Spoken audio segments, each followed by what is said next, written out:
അല്ല, ഇപ്പൊ കേരളം പോലുള്ള ഒരു സംസ്ഥാനത്ത് സിനിമകളിൽ രാഷ്ട്രീയം പറയുന്നതിനെ വിമർശിക്കുകയും അതിനെ എഡിറ്റ് ചെയ്യാൻ, കട്ട് ചെയ്ത് മാറ്റാൻ ആവശ്യപ്പെടുകയും ചെയ്യുന്ന ഭീരുത്വ നിലപാടിലേക്ക് ചില ആളുകൾ മാറിയിരിക്കുന്നു എന്നുള്ളതാണ് കാണേണ്ടത്.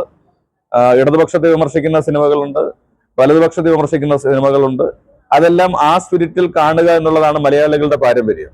ഇപ്പൊ സന്ദേശം സിനിമയിലൊക്കെ കമ്മ്യൂണിസ്റ്റ് പാർട്ടിയെയും ഒക്കെ നന്നായി കളിയാക്കിയിരുന്നു. പക്ഷെ അത് ഏറ്റവും കൂടുതൽ ആസ്വദിച്ചത് കമ്മ്യൂണിസ്റ്റ് പാർട്ടിയുടെ പ്രവർത്തകന്മാരൊക്കെയാണ്. എമ്പുരാനിൽ ഇന്ത്യ മഹാരാജ്യത്ത് നടന്ന ഒരു സംഭവത്തെ ചിത്രീകരിച്ചപ്പോൾ അതിൽ രോഷം കൊണ്ട് അതിനെ കട്ട് ചെയ്ത് മാറ്റണമെന്ന് ആവശ്യപ്പെടുകയാണ്. അപ്പൊ ഇത് ഒരു ഭീരുത്വം നിറഞ്ഞ നടപടിയാണ്. അതാണ് ഇവിടെ സംഭവിച്ചുകൊണ്ടിരിക്കുന്നത്. അതുകൊണ്ട് ഈ സിനിമ ഇന്നിപ്പോ മലയാളികൾ എല്ലാവരും കൂടി ഏറ്റെടുത്ത് വിജയിപ്പിച്ചു കഴിഞ്ഞു.